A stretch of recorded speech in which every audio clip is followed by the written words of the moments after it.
It made me cry.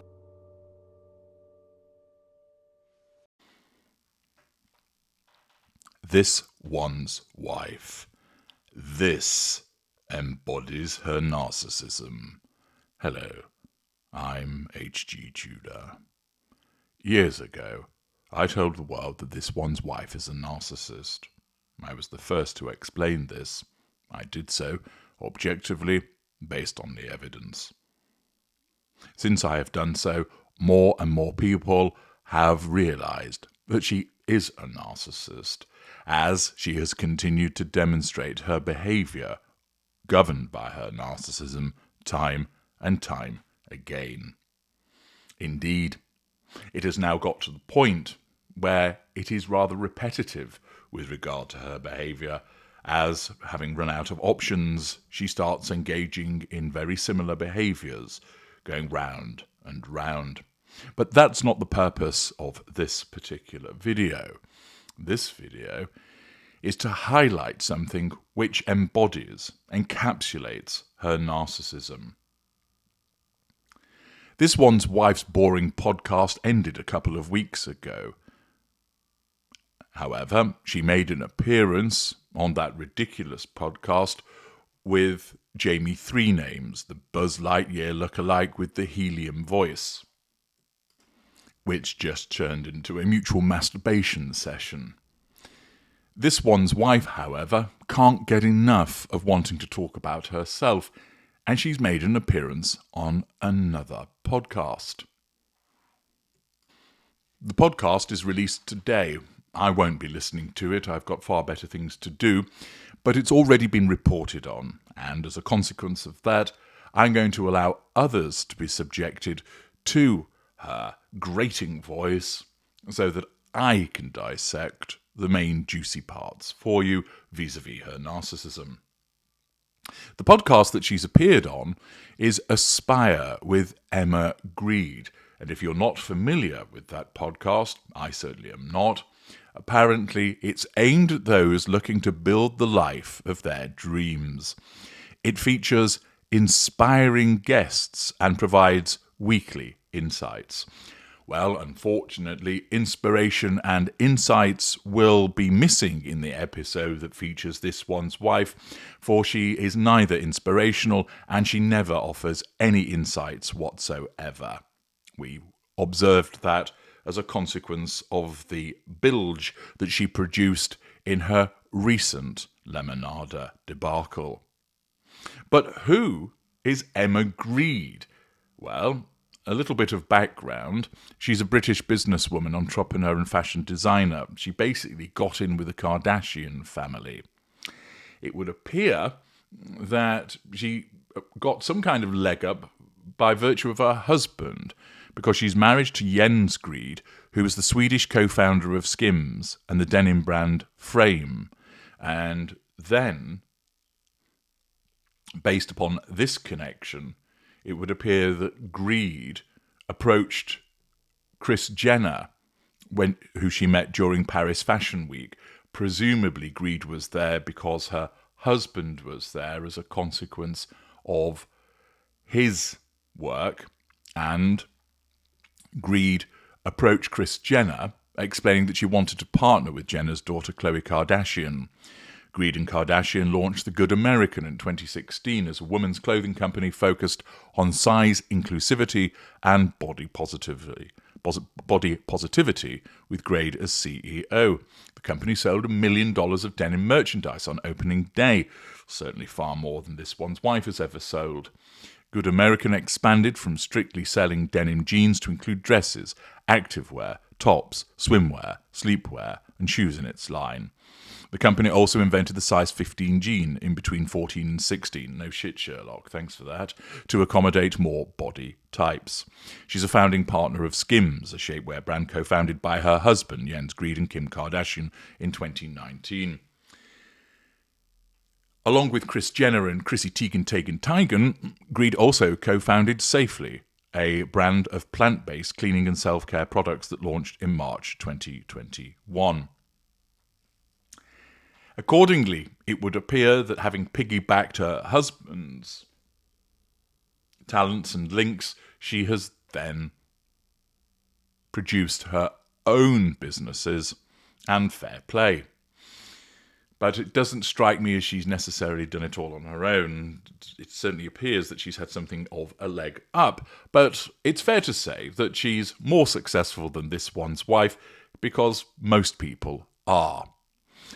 And as a consequence of this one's wife has appeared on her podcast. And unfortunately, you're going to suffer more of that shortly. But what I wanted to draw your attention to was an excerpt from this podcast, which very much embodies her narcissism. This One's Wife Vanity Fair has reported on the podcast by explaining it's been about 2 weeks since This One's Wife ended the first season of her new podcast, Confessions of a Female Founder, but the Duchess of Sussex isn't planning on leaving the spotlight anytime soon. Yes, I hear your collective groans. On Tuesday, she will join Emma Grede, CEO of Good American and a Skims founding partner, for a new episode of her podcast, Aspire with Emma Grede. In an exclusive clip from the episode, This One's Wife explains that her public image is now very different from what it was when she was just known as an actor. Yes, though I should imagine that most people's response to that observation is vastly different from what This One's Wife thinks it is. Her public image in the main is of a grifting liar who is abusive towards people and a rampant narcissist. There are some that persist in believing that she is a kind person, and that's the public image that they believe, but those individuals are not very bright, easily taken in, and fail to actually have a regard to the evidence. This One's Wife, of course, thinks her public image is of a successful female founder, a kind person, a philanthropist, a loving wife, and a marvellous mother.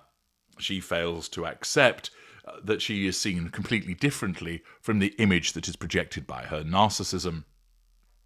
In response to This One's Wife's observation that her public image is now very different from what it was when she was just known as an actor, Grede asks, what would This One's Wife change if she could do it all over again? I want to say this to you in the best way, because I wonder, if you could rewrite your public narrative from scratch, is there anything you would do differently? This One's Wife says, yes, I would ask people to tell the truth. And there we have it. In a sentence, the embodiment of This One's Wife's narcissism. This One's Wife operates with a different perspective to other people. This is occasioned by her narcissism. Her narcissism repeatedly revises history, alters what has happened, and causes This One's Wife to believe that is the reality, when in actual fact it is her reality. The narcissism operates this way to enable her to assert control, to nullify threats to control, to allow her to draw fuel, to gain character traits and residual benefits. It changes the narrative and calls it the truth, as seen by This One's Wife. The truth that everybody else sees is an individual who is talent-free, charisma-free, humour-free, who snared a dim-witted prince. An individual who has bullied staff in Australia, the United Kingdom, and the United States. A ghoul grifter. A tragedy tourist that turns up uninvited, sticking her nose in order to be photographed. An individual that wears ill-fitting clothing. An individual that is unpopular. An individual that exploits her children as commodities. An individual who simply won't go away. But all of those descriptions that I've provided to you are not the truth of how This One's Wife sees herself.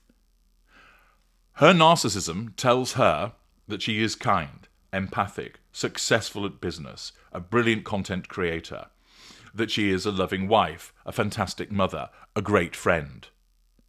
And it does that as part of the delusion that she functions under to drive her to pursue the prime aims. Any time a piece of evidence that comes along which says, "You're useless at business, you've sold bugger all," her narcissism goes, "Arr, arr," and nullifies it in some way. For instance, the person saying that is clearly envious, or the individual that suggests that she's unpopular is a racist. The individual that comments that her content is banal and poor, and that she's lazy, they are a misogynist or a hater. Accordingly, when she states, "Yes, I would ask people to tell the truth," this one's wife is simply unable to see the truth of the way that she has behaved.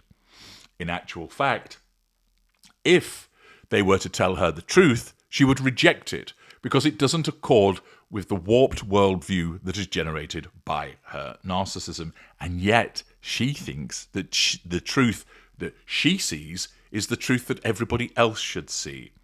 It demonstrates how she's blinded to her actual behavior. It demonstrates how she's driven by delusion. It shows how encapsulated she is within that narcissistic perspective and how she can't break out of it. And this comment, "Yes, I would ask people to tell the truth," embodies her narcissism. I'm H.G. Tudor. Thank you for listening.